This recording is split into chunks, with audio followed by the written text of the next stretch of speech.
अखंडमण्डलाकारं व्याप्तं येन चराचरं तत्पदं दर्शितं येन तस्मै श्रीगुरवे नमः। ओम। कृपावंत भला सद्गुरु लावला, अंगीकार केला तेणे माझा। अंतरीची खूण दाखवली मज, सोहम मंत्र गुज सांगितले। ठाईची लागली अखंड समाधी, संपली उपाधी अविद्येची। स्वामी म्हणे देव सर्वत्र संचला, संसारात झाला मोक्षमय।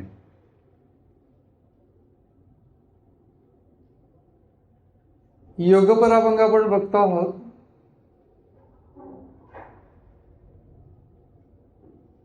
टेक्निक म्हणजे तंत्र हा एक भाग आहे त्याचा।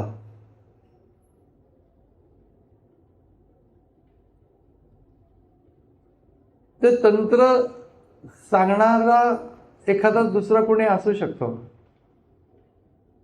किंवा एखादी व्यक्ती ग्रंथामधनं वाचून समजून घेऊ शकते, प्रॉपर जर का तिला लिटरेचर मिळालं तर।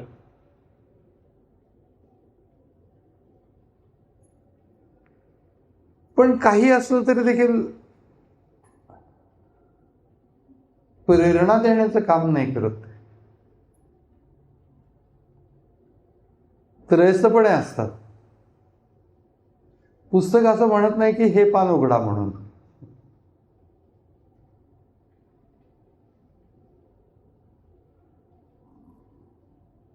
हेच पान उघडा, हेच करा असं निश्चितपणाने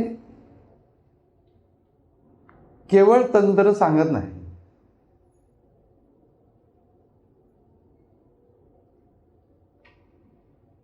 योग मार्गामध्ये असे अनेक ग्रंथ आहेत की ज्याच्यामध्ये खूप चांगल्या रीतीने सांगितलं गेलेलं आहे, पण ते ग्रंथ काही झालं तरी प्रेरणा देण्याचं काम नाही करत। आणि उदाहरण नसतं।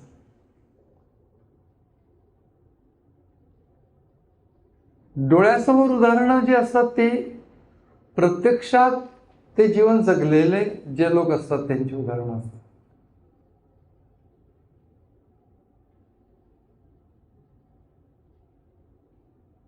आंतरिक अवस्था म्हणजे काय असतं? नुसता ग्रंथ तो सांगू शकत नाही।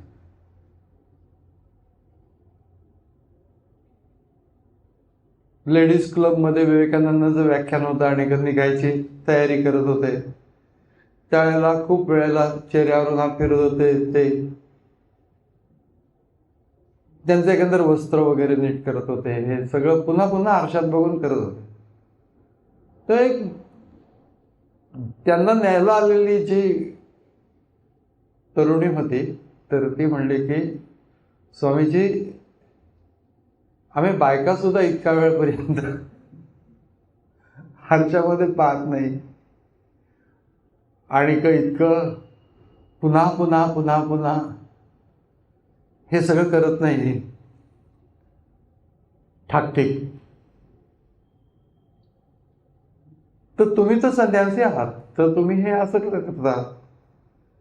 तर काय सांगू तुला, अगोदर ध्यानाच्या अवस्थेमध्ये होतो आणि त्याच्यातून बाहेर पडणं शक्य होत नाहीये। हे माझं मला समजावून सांगायला लागतं की तू विवेकानंद आहेस, तुला आत्ता जायचंय, बोलायचंय, हे सगळं मला पुन्हा पुन्हा स्वतःला समजावून सांगायला लागतंय।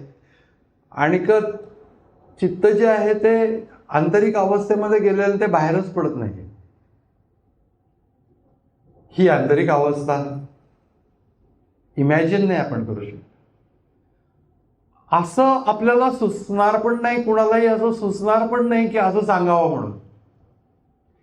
त्या व्यक्तीची ती अवस्था त्यांनी प्रगट केली महाराजांनी, स्वामीजींनी।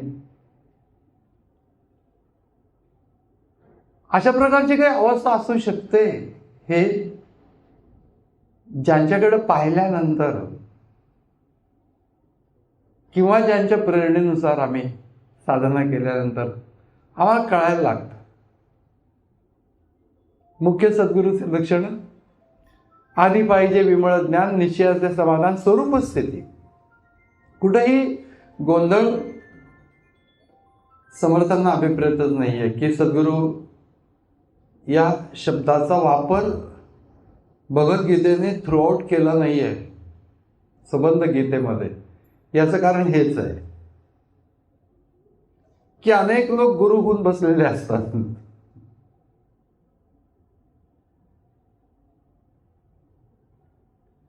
गुरु पाहता पाहता लक्ष कोटी, बहुसाळ मंत्रावळी शक्ती मोठी. मनी कामना चेटके धात माता, नवे रे नवे तो नवे मुक्तीदाता. तीनदा नवे असं सांगितलं.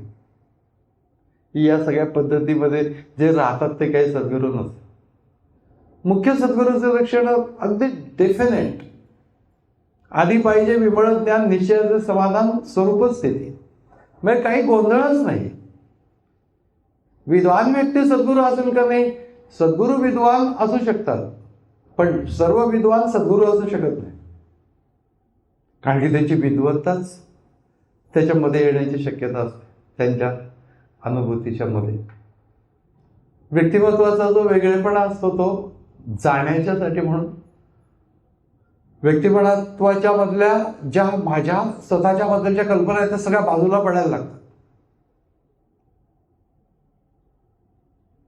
मूळ तत्वाचा वेध घेणं हा त्याच्यातला मुख्य भाग आहे, आत्मतत्व. आणि त्याचं मार्गदर्शन, प्रक्रिया तू काय कर हे सांगणं, त्या व्यक्तीने ते केलेली असणं, त्यातनं ते गेलेली असणं, आणि त्याच्यामध्ये काय काय अडचणी असतात हे तिला स्वतःला माहिती असतं. त्यांचं निवारण कसं करायचं हे ती सांगू शकणं.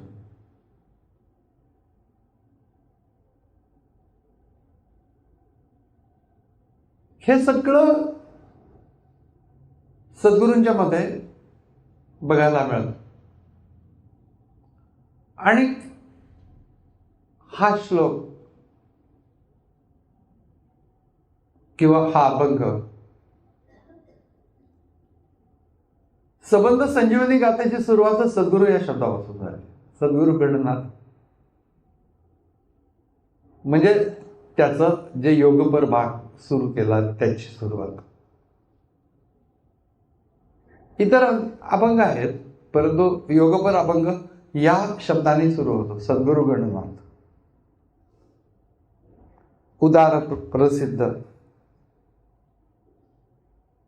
असं ज्ञानेश्वरीत म्हटलेलं आहे सद्गुरूंच्या बाबतीत, पण संजीवनी गाथेमध्ये उदार समर्थ असं म्हटलेलं आहे.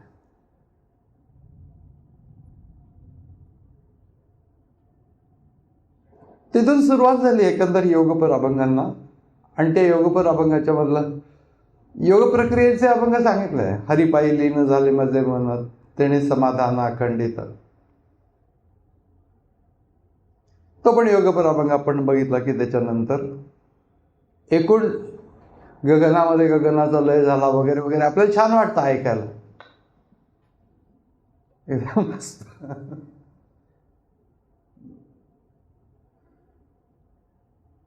मी इथं जे सांगितलेलं आहे ते पहिला शब्द वापरलाय कृपावंत.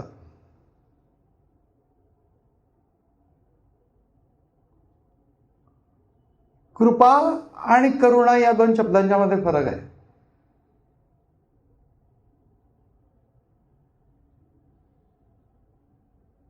कृपा या शब्दाच्या मध्ये एखादी व्यक्ती प्रयत्न करत असेल तर तिला एका टप्प्यातून पलीकडे पार करण्यासाठी जी आवश्यक शक्ती लागते तिला कृपा असं म्हटलं जातं.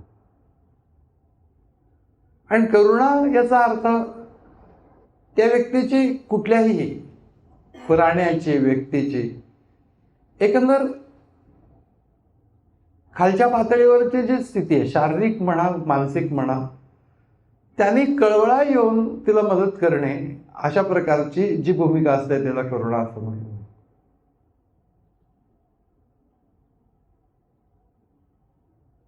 म्हणून कृपेच्या बाबतीमध्ये एक प्रसंग विवेकानंदांची बरेच आठवण आहे आज याच, कारण की याच्याशी संबंधित आहे ते सगळं. की एकदा असंच चाललं होतं मठामध्ये बेलूरच्या, की कृपेच्या बाबतीमध्ये. तर ईश्वराची कृपा कशी असते, तर अहेतुक कृपा असते. त्याच्यानंतर त्याच्यामध्ये जे सांगत होते विवेकानंदांचे एक ज्येष्ठ गुरुबंधू होते, ते सांगत होते की असं काही नाही आहे की कृपा म्हणजे बेहिशोबी कारभार, की असं पाहून कृपा केली वगैरे असं काही होत नाही. कृपा म्हणजे एकदम बेहिशोबी कारभार. देवाच्या मनात आला तो एकदम कृपा करून टाकतो, असा त्याने विश्वास प्रकट केला. विवेकानंदांचे एक शिष्य होते, ते सगळं संवाद संपल्यानंतर स्वामीजींच्याकडे गेले आणि स्वामीजींना म्हणाले की ते असं म्हटले की बेहिशोबी कारभार असतो कृपा म्हणजे. त्यांना खूप आनंद झाला होता हे ऐकून. तर स्वामीजी असं म्हणले की दिसायला असं दिसतं की ते बेहिशोबी कारभार, पण कुणाला माहिती आहे आतमध्ये काहीतरी हिशोब असू शकेल. जास्ती सायंटिफिक होते विवेकानंद. फुकटच कृपा करेल देव असं होत नाही, जो प्रयत्न करतो त्याच्यावरतीच कृपा होते.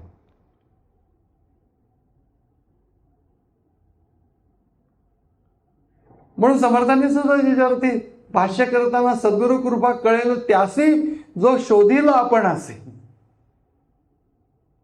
स्वतःचा अंतर्यामी शोध मूळ स्वरूपाचा घेण्याचा जो प्रयत्न करेल त्याला ज्या अडचणी येतात त्या अडचणींचं निवारण होतं, त्या शक्तीला कृपा असं म्हटलं जातं. समर्थांचं अगदी डेफिनेट विधान असतं, कुठलीही गोष्ट अशी लूज सोडत नाही. सद्गुरु कृपा कळेल त्यासी जो शोधील आपण असे, पुढे कळे अनुभव असे आपे आप वस्तू. वस्तू म्हणजे परमात्मा तत्व, हे पुढे आपोआप कळेल, अनुभवाने कळेल. पण जो शोधील आपण असे हा प्रयत्न जो करेल त्याला ती कृपा काय ते कळेल. नाही तर कृपा म्हटल्यानंतर बहुतेक करून सगळ्या गोष्टी ऐहिक डोळ्यासमोर येतात. स्वामीजी असं नेहमी सांगायचे की पावसला जाऊन आलो आणि हरवलेली सायकल सापडली, स्वामींची कृपा. या सर्व गोष्टींना कृपा म्हणायला काय हरकत नाहीये. म्हणजे भक्ताच्या दृष्टीने, शिष्याच्या दृष्टीने होणारी प्रत्येक चांगली गोष्ट ही सद्गुरूंची कृपा असं तरी भावनेने जरूर म्हणावं. पण मूळ गोष्ट जी आहे ती गोष्ट म्हणजे तत्वाचा वेध घेण्याच्यासाठी म्हणून ज्याच्या काही मध्ये अडचणी येतात त्या अडचणींचं माझ्या सामर्थ्याने निवारण न होता ते सहजपणाने कुठल्या तरी शक्तीने निवारण होत आहे, त्या शक्तीला कृपा असं म्हणायचं. म्हणून कृपावंत असा शब्द वापरलेला आहे. तर आता फुकट नाही आहे, त्या शक्तीला कृपा असं म्हणतात. आणि सद्गुरू हे कृपावंत असतात. कृपावंत भला, भला या शब्दाचा अर्थ मोठा असा पण आहे आणि का चांगला, भला माणूस. तर तो भला म्हणजे चांगला असा शब्द सद्गुरूंच्यासाठी वापरण्याचं काही कारण नाहीये, कारण की ते गृहीतच आहे तो भला माणूस नसेल तर तो सद्गुरू कशाला होईल.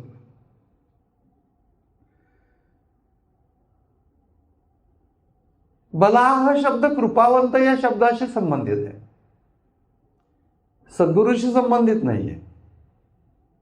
म्हणजे चांगला या अर्थाने पण नाहीये आणि मोठा या अर्थाने पण नाहीये. म्हणजे काही मोठे सद्गुरू असतात, काही छोटे सद्गुरू असतात, असं नाहीये. भला हा शब्द कृपावंत या शब्दाशी मोठा कृपावंत या अर्थाने. कारण शिष्याला असं वाटत असतं की माझी या प्रांतामध्ये पाऊल टाकण्याची क्षमता आहे की नाही, मी याला लायक आहे की नाही. पण ते सगळं बाजूला करून त्याच्या मनावरचं मळ सांगतात की हो, याचा तो अधिकार आहे. कृपा आहे. कृपावंत भला सद्गुरू लाभला, अंगीकार केला त्याने माझा. अंगीकार केला याचा अर्थ त्यांनी माझा स्वीकार केला, शिष्य म्हणून स्वीकार केला. हा तर अर्थ आहेच आहे. कारण की मी अशा काही आध्यात्मिक पातळीला जाऊ शकेन का नाही असं माझ्या अंतःकरणामध्ये जे असतं एक प्रकारचं जडत्व, की नाही बाबा आपण नाही याला लायक आहोत. आणि आपण याला लायक नाही आहोत असं म्हटलं की आपण सुटतो, की आपण नाही जोत लायक तर जाऊन दे ना, ही परीक्षा नकोच द्यायला. पण सद्गुरू सांगतात नाही नाही, तू लायक आहेस. मग त्याला फार लाज वाटायला लागते की आपण लायक तर आहोत आणि काय करत तर नाही आहोत. म्हणून कृपावंत भला सद्गुरू लाभला, अंगीकार केला त्याने स्वीकार केला. स्वीकार केला या शब्दाच्या मध्ये त्यांनी शिष्य म्हणून स्वीकार केला, मंत्रदीक्षा दिली, अनुग्रह दिला, हा भाग तो येतोच. म्हणजे पण त्याने आपला स्वीकार केला हे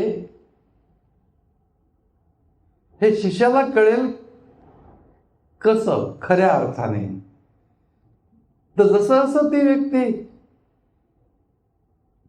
त्यांनी सांगितलेल्या साधनेच्या मार्गाने अंतरंग अवस्थेमध्ये जायला लागेल, आणि जी गोष्ट मला सहसा शक्य होत नाही ती शक्य व्हायला लागेल, त्यावेळेला असं समजावं की स्वीकार केलेला आहे.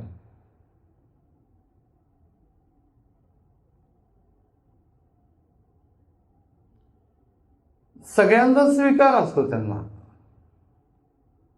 परंतु जो योगमार्गावरती चाललेला आहे त्या योगमार्गावरती चाललेल्या शिष्याकडे त्याचं विशेष लक्ष असतं. कारण की गुरु शिष्य संबंध हा शिष्याला आत्मज्ञान प्राप्त करून देणे यासाठीच असतो मुख्यतः.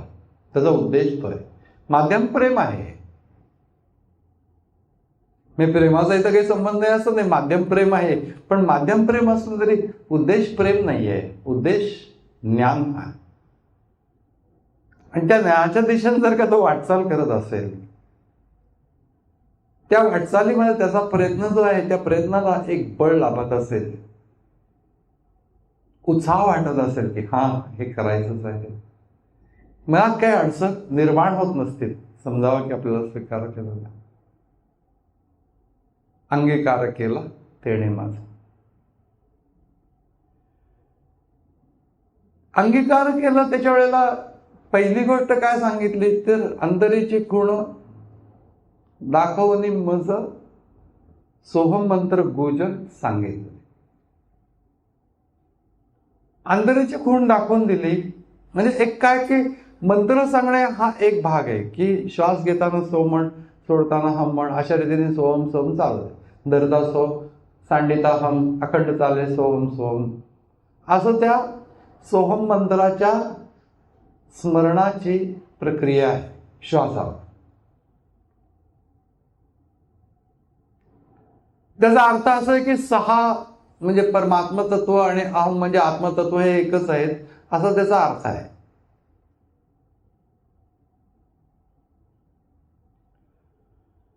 पण नुसतं सोहम सोहम कर म्हणून सांगितलं आणि त्याच्यानंतर त्याने सोहम सोहम एखाद्या मंत्राच्या जपासारखं करत बसला तो, तर त्याचा गुज नाहीये तिथे.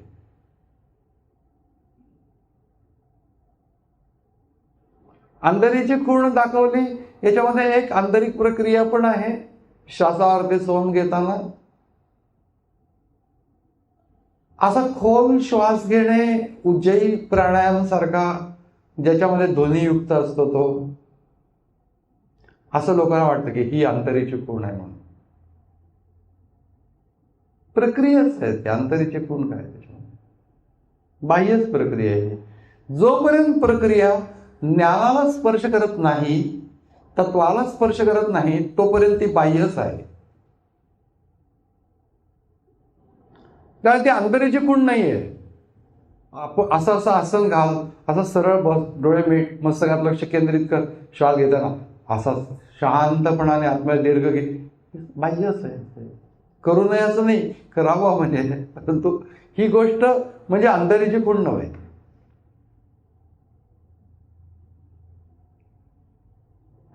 मन त्या मंत्राच्या सहित हळूहळू आत्मतत्वाचा वेध घ्यायला लागेल.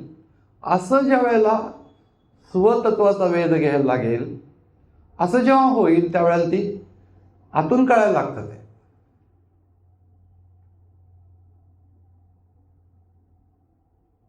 खुणेने सांगतो माझा स्वामी, असं तुकाराम महाराजांनी म्हटलंय. तुका म्हणे माझा स्वामी अबोलणा, न बोलणार आहे. तुका म्हणे माझा स्वामी अबोलणा, पूर्वू खुणे खुणा जाणत असो. तो ज्या खुणा सांगतो त्या खुणांना प्रतिसाद देणं हे मी जाणतो. संतांच्या अभंग असतात, खोल असतात खूप. त्यामुळे वाच्यार्थाने त्याच्यातलं एक साधारण कळतं. अंतरीचे खूण दाखवणे माझं सोममंत्र गुज, सोममंत्र सांगितलं असं म्हटलं असतं, त्याचं गुज सांगितलं. गुज याचा अर्थ साधारण जो अर्थ आहे तो सांगितला असा होत नाही. गुज याचा अर्थ गुह्य सांगितलं. ते तत्व तू आहेस हा त्याचा अर्थ आहे. सहा असं म्हण आणि त्याचा अर्थ समजून घे. हे काही गुज नाहीये, हे शब्दार्थ झाला. त्या मंत्राचा अवलंब करत करत जसं जसं शब्द कमी कमी होत जातात, श्वासही बंद होऊन जातात, नंतर श्वासाचा आणि मंत्राचा काही संबंध राहत नाही. प्रक्रिया ज्यांनी केलेली असेल त्यांना या गोष्टीची कल्पना आहे की सतत श्वास धरून राहणं शक्य नाही. श्वासावरती सतत लक्ष केंद्रित करत राहणं शक्य नाही. मंत्र श्वासावरती बसवत राहणं हे पण शक्य नाही. हळूहळू स्वतत्व म्हणजे आत्मतत्व किंवा मी हे जे स्फुरण आहे त्या स्फुरणावरती आमचं अवधान केंद्रित होणे ही ती अंतरेची खूण आहे. ते त्याचं गुज आहे. सोममंत्राचं अंतरेची खूण म्हणजे तो आतमध्ये बाह्य सर्व गोष्टींचं तर विचार सोडूनच दे, मंत्रावर लक्ष केंद्रित कर आणि ते मंत्रावर लक्ष केंद्रित करता करता करता करता स्व या स्फुरणापाशी तू येशील.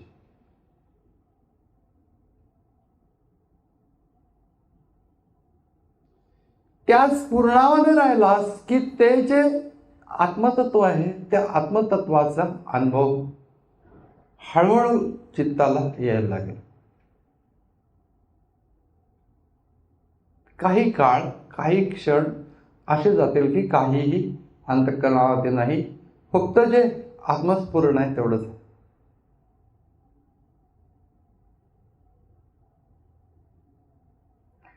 प्रत्यक्षतः हा सद्गुरू शब्दांनी हे व्यक्त करतीलच असं नाही, पण तू सोहम करता करता तुला हे अनुभवाला येईल.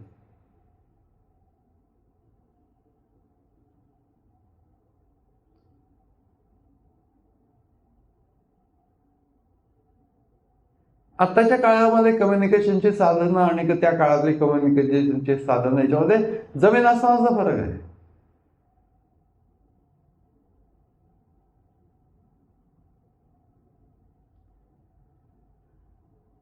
तर शिष्याला प्रत्यक्ष समोर बसवून त्याला हे सगळं सांगत बसणं हे फार रेअर गोष्ट आहे. त्या काळामध्ये तर फारच रेअर होती, पण थोडासा वेळ होता लोकांना.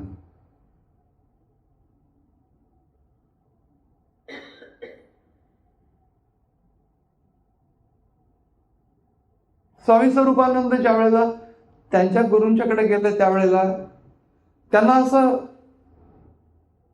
लक्षात आलं की आपण जे जे काही सद्गुरू असं एकदम शिष्याला पालटून टाकतात वगैरे असं जे ऐकलेलं आहे, वाचलेलं आहे, तर काहीच होत नाहीये. अनुग्रहाच्या वेळेला झालं त्यांना. त्यांनी जसं स्पष्ट सांगितलं गुरूंना की मला असं वाटलं की एकदम झटकन असं एकदम आमूलाग्र बदल काहीतरी होईल वगैरे, आणि तसं काही नाही झालेलं.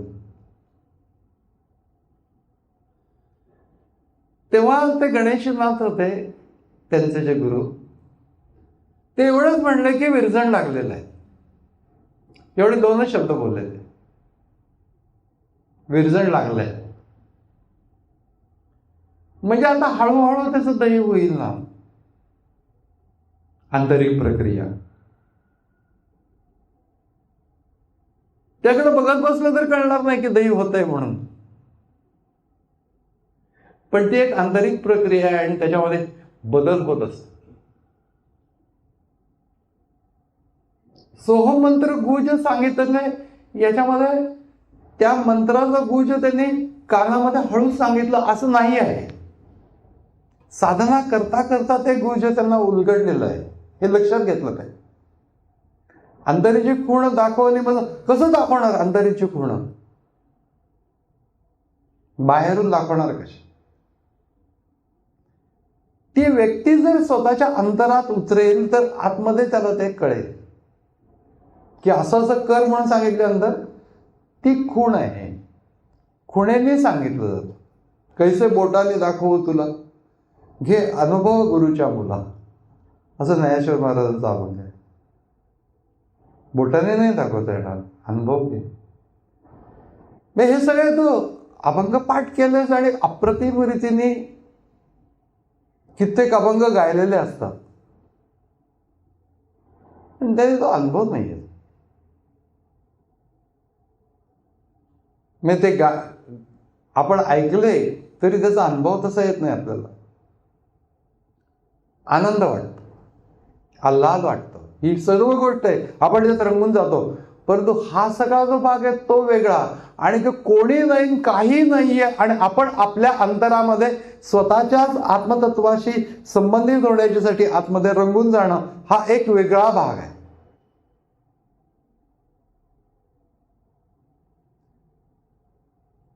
गुरुने सांगितलं की हे या पद्धतीने करायचं, आणि ज्याचं त्यालाच करायला लागतं. स्वामी स्वरूपानंदांनी अमृतधारामध्ये साक्या लिहिलेल्या पुण्यपत्तनी श्री सद्गुरूंनी पथदर्शी होऊन ओम तत्वम सोहम सहा श्रुतीची दाखविली खूण,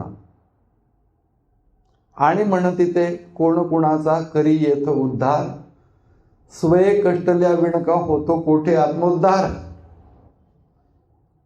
विलक्षण कडक होते ते.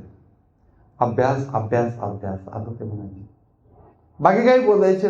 म्हणजे इतर गोष्टी जरी सांगत असले तरी या गोष्टीवर त्यांचा विलक्षण भर होता की साधना, अभ्यासाचा अर्थ साधना.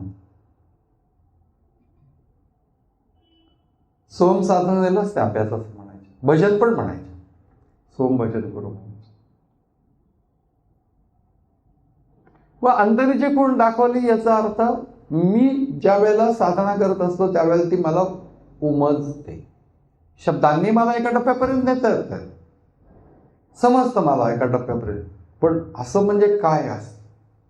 निशब्द अवस्था आपल्याला कळतं की निशब्द अवस्था हे काही शब्द नाहीत, मनामध्ये काही उठत नाही. करून बघ ना, म्हणजे तुला कळेल की निशब्द अवस्था म्हणजे काय आहे.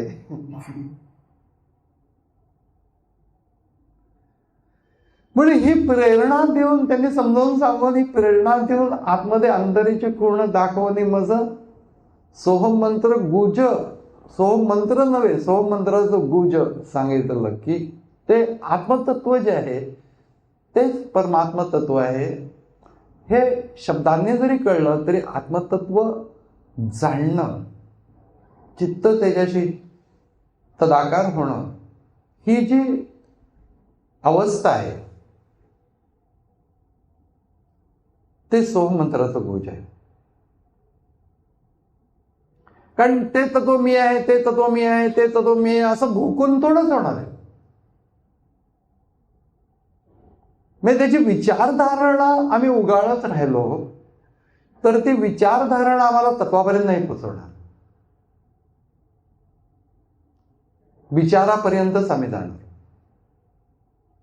विचाराच्या पलीकडे तत्वापर्यंत जर का पोचायचं असेल तर विचारधारणेसहित एका टप्प्यापर्यंत जाऊन सर्व विचार सोडून देऊन केवळ तत्वाचा वेध घेणे, स्वतत्वाचा. असं जर का करशील तर तुला ते समजेल की आत्मतत्व मग हे त्याचं गुज आहे. गुज याचा अर्थ गुह्य गोष्ट, ते शब्दांनी प्रगट नाही करता येणार आहे. ती तुला आतमध्येच तुला सांगतो की असं असं होईल, खूण सांगितली, पण त्याच खुणेनी तन्मयतेने आचरिता सत्पंथ. स्वामी स्वरूपानंदांची साखी आहे.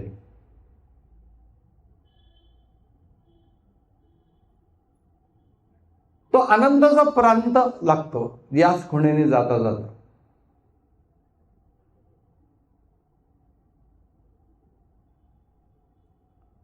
पण ते खूण हा शब्द तिथं पण वापरलेला आहे. अशा खुणेने की बाबा असं असं कर, असं असं होईल, हे खूण सांगितलेले, मंत्र गुज सांगितलेलं आहे. पण हे सगळं ज्यावेळेला ती व्यक्ती एकांत साधना करेल त्यावेळेला जे काही वैचारिक संस्कार झालेले असतील अगोदरचे ते संस्कार त्या ठिकाणी असतात, सुप्त अवस्थेमध्ये असतात. आणि ते आणि एक विशेष शक्ती मार्गदर्शन करते आणि ती शक्ती असं सांगते, म्हणजे मार्गदर्शन ज्या अनाकलनीय पद्धतीने मार्गदर्शन होतं की मी आता विचार करून याच्या पुढची स्टेप नाही घेऊ शकत आहे, पण मी शांत राहणे, मला आपोआपच पुढच्या गोष्टी कळतील. पण त्या ठिकाणी जाऊन उभं राहिलं पाहिजे, त्या स्थितीत जाऊन उभं राहिलं पाहिजे. उभं राहिलं पाहिजे म्हणजे त्या स्थितीत राहिलं पाहिजे, शांत राहिलं पाहिजे. आपोआप सगळ्या गोष्टी उमजायला लागतात आतमधून. गुह्य गोष्ट.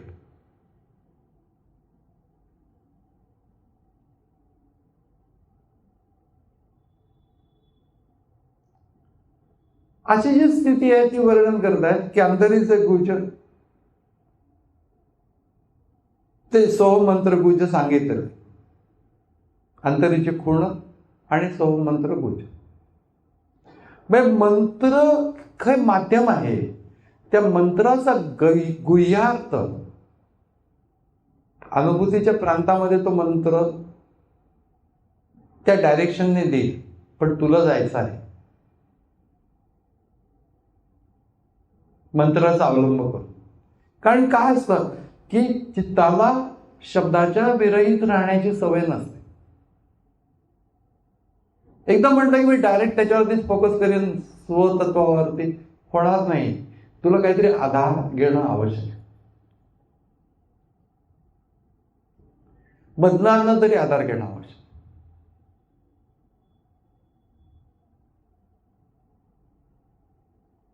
ते योगासनं करतात की नाही, त्या ज्या वेळेला काही विशेष आसनं करतात की जसं की वृक्षासन वगैरे, म्हणजे नीटपणाने केलं तर ते पाय सुटतो, इकडे तिकडे कलटतं, मग ते भिंतीच्या जवळ उभं राहून करतात आणि थोडंसं आपलं तोल जाता असं वाटलं की त्याचं नुसतं टच करतात, मग पुन्हा पहिल्या स्टेजला जातात. तसा मंत्राचा उपयोग आहे. पुढे पुढे सुरुवातीला सगळ्या विचारांच्या पासून बाजूला काढून कशावर तरी फोकस करणं, हे यासाठी ती योग्य धारणा निर्माण करणं, हा सगळं मंत्र करून देतो. पण शेवटी धारणेतनं ध्यानात जायला पाहिजे. नुसत्या धारणेत राहून उपयोग नाहीये. ध्यानात असताना सगळे विचार धारणेसहित सुटून जातील, असा काही काळ प्राप्त होतो. एकदम सगळे विचार बराच काळपर्यंत सुटून जातात असं होत नाही. हळूहळू हळूहळू त्याची सवय लागते, शनै शनै.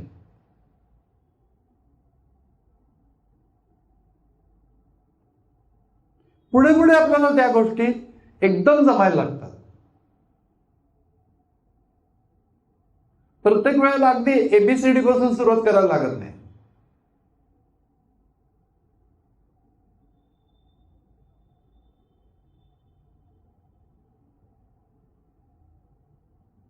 हे जयंत नारळीकरांना तुम्ही म्हणलं की बेचे पाडे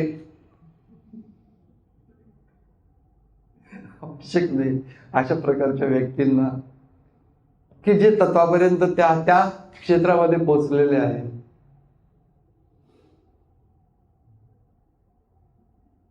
तसं पुढे पुढे त्या साधकाच्या बाबतीमध्ये होतं की त्याला सगळ्या धारणा उगाळत बसायला लागत. त्याला गुच समजलेलं असतं.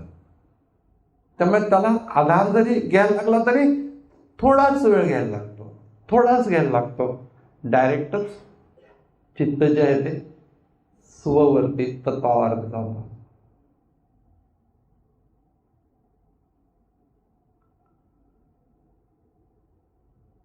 ठाईच लागली अखंड समाधी,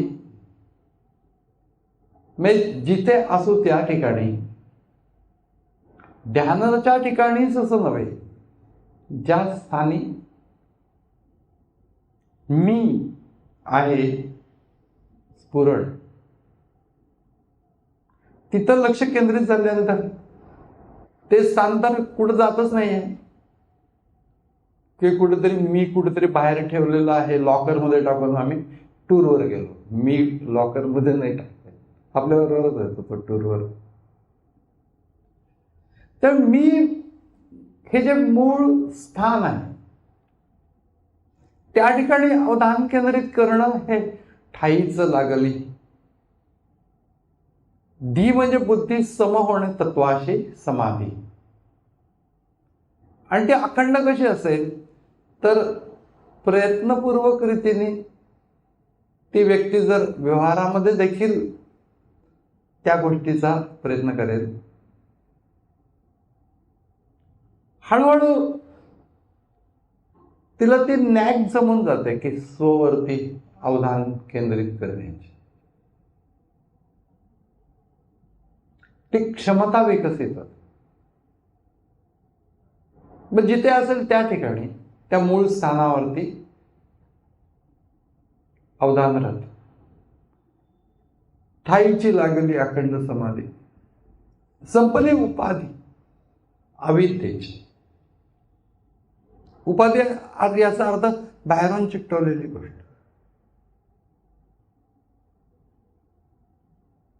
बाहेरून चिकटवलेल्या आनंद गोष्टी असतात, निरनिराळ्या लोकांच्या पदव्या असतात, त्या ब हरिभक्त परायण. मी थोडंफार सांगतो, बऱ्याच लोकांच्या पाठीमागे ब का लावतात नाही, तर हरिभक्त परायण उपाधीच आहे. काही लोकांना तेवढं पण पुरे नाही वाटत. पम म्हणजे हरिभक्त परायण पंडित. अशा अनंत उपाधी असतात आणि ती व्यक्ती त्या उपाधींच्या सहित राहत असते.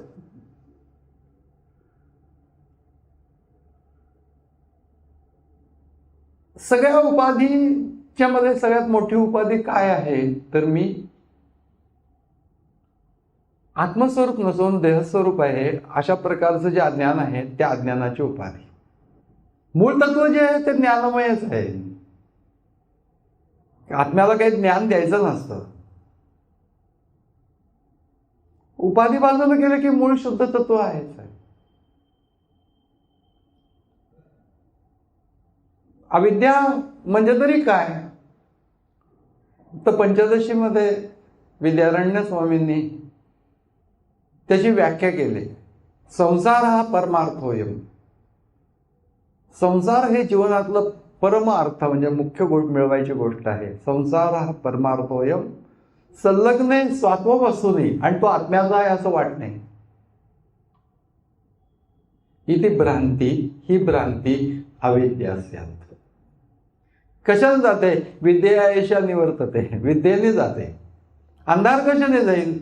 काही करू नकोस, प्रकाश आणला की अंधार जाईल. अंधार घालवण्याची एक सौंदर्य प्रक्रिया नाहीये. म्हणून अज्ञान घालवण्याची प्रक्रिया नाहीच आहे. ज्ञानस्वरूप आपण आहोत त्या स्थितीमध्ये जाण्याची प्रक्रिया आहे. त्यातनं संपली उपाधी अविद्येची.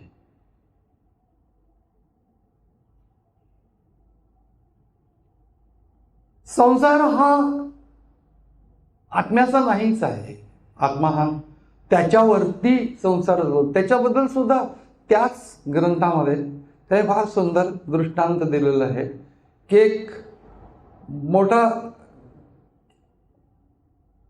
कॅनव्हास आपण म्हणतो ना, तशा प्रकारचं एक कापड असतं आणि त्याच्यावरती चित्र काढलेली असतात. एक चित्र आहे ते राजा, राणी, सरदारी, मानकरी, असं सगळं राजवाडा, असं सगळं चित्र असतं की राजाचा संसार. आणि दुसऱ्या बाजूला एक झोपडी, त्याच्यामध्ये काहीच नाही, एकदम गरीब, अशा प्रकारच्या त्या व्यक्तीचा संसार.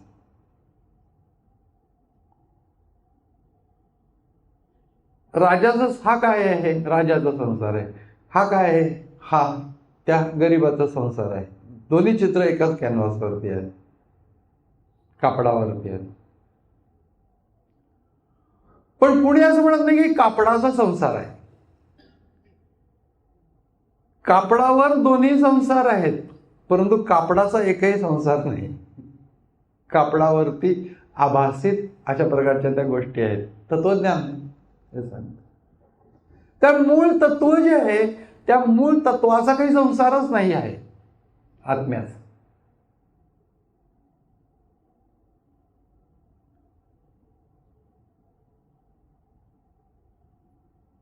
तो आत्म्याशी संबंधित आहे असं वाटतं, जे त्याला अविद्या असं म्हणतात. संपली उपाधी अविद्येची. उगीच लावून घेतलेली आत्मतत्व ज्ञानस्वरूप असून, माझं मूळ ज्ञानस्वरूप असून मी जीव मजसे बंधन, मजसे आहे जन्म मरण, केल्या कर्माचे फळ भोगीना आता, म्हणून रडत बसणे, हे जी सर्व आहे ही उपाधी आहे. मूळ तत्व जे आहे ते उपाधी रहित. उपाधी बाजूला गेलं की मूळ तत्व आहे. मग मूळ तत्वाला तिथं कुठे एस्टॅब्लिश करायचं नाहीये. त्याच्यावरचं आवरण बाजूला केलं की ते मूळ तत्व आहे. अज्ञानाचं आवरण आहे. कशाने बाजूला होतं? ज्ञानाचाच वेध घ्या, आत्मस्वरूपाचा वेध घ्या, ते ज्ञानमय आहे. मग ती स्थिती प्राप्त झाल्यानंतर स्वामी म्हणे देव सर्वत्र संचला. ही एकदम स्टेपवाईज आहे गोष्ट की पहिल्यांदा सद्गुरूंच्याकडनं नीटपणाने सगळं समजलं. कृपावंत भला सद्गुरू लाभला, अंगीकार केला तेने माझा. मग त्याच्यानंतर अंतरीची खूण दाखवणे मज, सोहम मंत्र गुज सांगितले. मंत्रही सांगितला आणि मग हळूहळू तर करता करता आतून मला ते गुज म्हणजे गुह्य प्रगट व्हायला लागलं. क्रमशः होतं, एका बैठकीत हे होत नाही. हळूहळू काय काय होत जातं ते सांगितलं. ठाईस लागली अखंड समाधी. बसले आणि एकंदर अखंड समाधी एकदम लागली असं नाही. ही क्रमशः विकसित होणारी गोष्ट आहे. ठाईच लागली अखंड समाधी, संपली उपाधी अविद्येची. स्वामी म्हणे देव सर्वत्र संचला. एकदा आत्मतत्वाचा अनुभव आला की मग तेच तत्व विश्वव्यापी आहे. त्यालाच देव असं म्हणतात. हे त्याच्यावरून शेवटची स्टेप म्हणून. एकदम आपण बघायला जायचं नाही की कुठं कुठं देव आहे, सगळीकडे संचलेला आहे. विचाराने काहीही उपयोग होत, ॲब्सोल्युटली उपयोग होत नाही. सगळीकडे परमात्मा पहा. कसं पाहणार?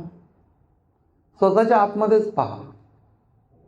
मग त्याच्यातनं सगळ्या विश्वात आहे हे कळेल. आंतरिक ज्ञानस्थिती निर्माण झाली नाही तर विश्वास सगळीकडे परमात्मा तत्व आहे हे मुळी सुद्धा केवळ विचारातच राहतं. ते प्रत्यक्ष अनुभूतीत येतच नाही. पण सद्गुरू हे दाखवून देतात की या पद्धतीने जा. मग हळूहळू त्याचा विकास कसा होतो ते सांगितलं. आणि संसारातच झाला मोक्षमय. संसार हा बंधनात पाडणार आहे, तोच संसार मोक्षमय. या संसाराच्याच गोष्टीचा उपयोग करून घेऊन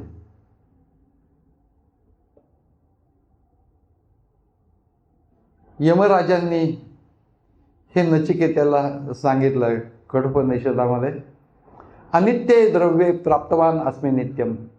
हे सगळं अनित्य द्रव्य आहे जे दृश्य दिसतं, पण त्याचाच उपयोग करून मी नित्य तत्वापर्यंत पोहोचतो. अनित्य द्रव्ये प्राप्तवान अस्मि नित्यम. पण हे संसार झाला मोक्षमय. संसार हा मोक्षाला म्हणजे ज्ञानाला कारणीभूत झाला. सहसा तो बंधनाला कारणीभूत होतो. पण प्रयत्न करणारा जर का असेल तर निश्चित त्याला देव मदत करतो, सद्गुरु रूपाने भेटतो, प्रत्यक्षामध्ये मार्ग सांगतो, अनंत अडचणी दूर करतो. आंतरिकच असतात त्या, बाह्य पण असतात, पण त्या अडचणी दूर करतो. असं करता करता संसारात जर का जगन्नाथांनी जर का भुकेची वेळ राखायचं ठरवलं तर काय होईल, असं ज्ञानेश्वर महाराजांनी एका न्यायाशाळेत म्हणले की जगन्नाथाने असं ठरवलं की भुकेची याची वेळ राखायची, तर आता याच्याजवळ काहीच नाहीये. उदकी घातली हरळ, हरळ म्हणजे छोटे छोटे खडे, काहीच नाहीये म्हणून छोटे छोटे खडे त्यांनी पाण्यामध्ये घालून ते पाणी उकळत ठेवलं. उदकी घालता हरळ होते अमृताचे तांदूळ, जरी भुकेची राखे वेळ श्री जगन्नाथ. तयापरी श्री गुरु करती जे अंगीकारू, तरी संसाराची होय म्हणजे तरी होय संसारू मोक्षमय. तो संसार मोक्षमय होतो. म्हणजे जो संसार बंधनात पाडणार आहे, ते शब्द पण साधारण स्वामींचे त्याच्यावरती ज्ञानेश्वरीचा प्रभाव आहे. संसाराची झाला मोक्षमय. उदकी घातली हरळ होती अमृताचे तांदूळ, जरी भुकेची राखे वेळ श्री जगन्नाथो. तयापरी श्री गुरु करती जे अंगीकारू, हे शब्द सुद्धा इथं पण असते याच्यामध्ये. तयापरी श्री गुरु करती जे अंगीकारू, ते होऊन ठाके संसारू मोक्षमय आगवा. सर्व संसारच मोक्षमय, ज्ञानमय, ज्ञानाला अशा प्रकारे साह्यभूत होणारा असा होऊन जातो. अशा प्रकारे सद्गुरूंचं जे स्थान आहे या पारमार्थिक वाटचालीमधलं, ते अत्यंत सुंदर रीतीने प्रगट केलेलं आहे. पण नुसतंच प्रगट केलेलं आहे त्याच्याबरोबर योगमार्ग पण सांगितलेला आहे. ते कुठल्या मार्गाने जा सांगतात हे पण सांगितलेलं आहे, आणि कशा रीतीने अंतरामध्ये हे विकसित होतं आणि तुम्हाला त्याचं गुज आतमध्येच कळतं. आणि मग ते सगळं अविद्येची उपाधी जाते, सगळीकडे देव आहे, अशा प्रकारच्या स्टेप वाईज जास्तीत आध्यात्मिक स्थिती त्याची विकसित झाल्यानंतर बाह्य जगताच्या संबंधीचा त्याचा जो विचार आहे तो वेगळेपणा जाऊन सगळीकडेच परमात्मा आहे अशा प्रकारच्या अंतिम अवस्थेला तो येतो. असं सर्व काही गोष्टी एकेका अभंगामध्ये पूर्ण इन्क्लुडेड असतात. त्याप्रमाणे या अभंगामध्ये सुद्धा तशा कृपावंत भला सद्गुरू लाभला या अभंगामध्ये या सर्व गोष्टी आलेल्या आहेत. हरिओम तत्सत. पुंडलिक वरदा हरी विठ्ठल श्री ज्ञानदेव तुकाराम, पंढरीनाथ महाराज की जय. जगद्गुरु श्री ज्ञानेश्वर महाराज की जय. जगद्गुरु श्री तुकाराम महाराज की जय. परमहंस सद्गुरु स्वामी स्वरूपानंद महाराज की जय. परमहंस सद्गुरु स्वामी माधवनाथ महाराज की जय. सर्व संतन की जय. जय जय रघुवीर.